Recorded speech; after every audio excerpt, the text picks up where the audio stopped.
I think you did a good job on the ceiling in here. Great job.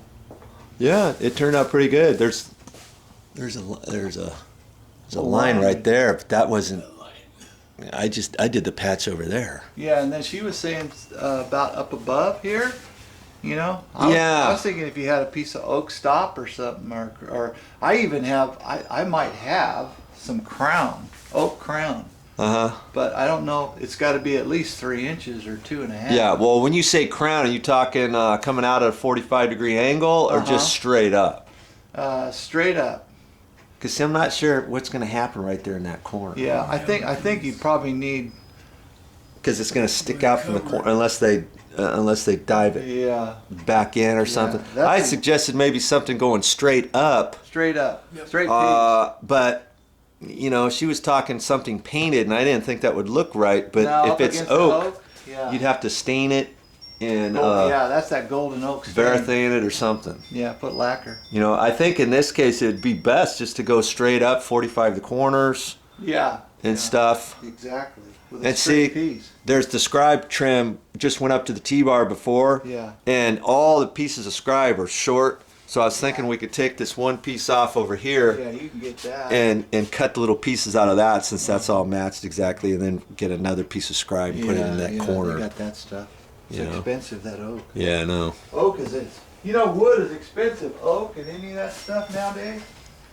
I mean, I've got a guy gave me, I'm not kidding you, I think they must be 18-foot pieces or 20 of crown molding, and I have some base. It's all oak. It's really nice. Yeah. Real nice stuff. But yeah, I even took some of the crown, and I had a guy take it down the table saw and made base out of it. Just cut the groove out of the bottom. Oh, really? And cut just a piece off like that to make it flat. And I use it as base in my kitchen underneath my cabinets. Oh, okay. And transformed a piece of crown into a piece of base because it was given to me. So why not use it? Well, what did you use for the top? Because both at the top, doesn't it want to curl out? The top was straight. Oh, okay. It might not. Yeah, I think it was crown, but anyway. Yeah. It turned out it was pretty sweet. Yeah, just cut it on the table saw. Yeah. Boy, that stuff was old and it was hard too. Yeah. Hey, so later on, after I take this fan out, I've got to patch the ceiling there for you. I'm going to patch the hole up here, patch this over here, and then there's a few other little things I got to do. There's a water thing, so I don't know how far I'm going to do that patch. But you painted this ceiling here, right? So what do you think when you repaint this ceiling area right here? Are you just going to kind of blend it in here?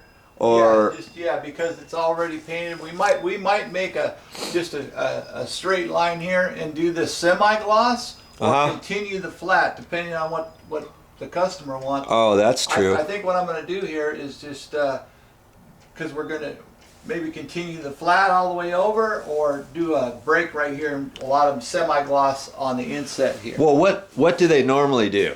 Do they like for kitchen areas? Aren't semi-gloss? Yeah, normally this would be semi-gloss, washed down more easily than the flat. But in the dining area here, we keep it flat. Like mine, I have a straight line across, and then it goes from this point here, semi-gloss into the kitchen area.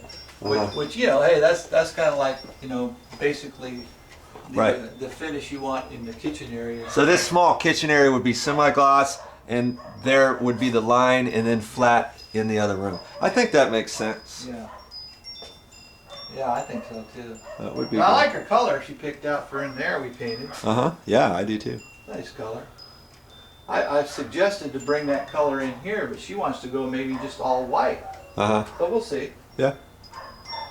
Yeah. Well, I'm gonna run down and get that box of mud. I mean, I probably don't need that much, but it's not that expensive. Yeah. All right, Jim. I left a box of mud up there at the Tahoe cabin, man. You know, I got this mud here, but it's all purpose. It's all purpose, but it's that super light stuff. Yeah, I get the regular. Yeah, because that's probably too dry for your hopper, right? Yeah. I mean, even once you put water in there. Yeah. Yeah. All right. Well, I all right, Jim. return. Okay. Hold down the fort for me. All right. Good, Jim.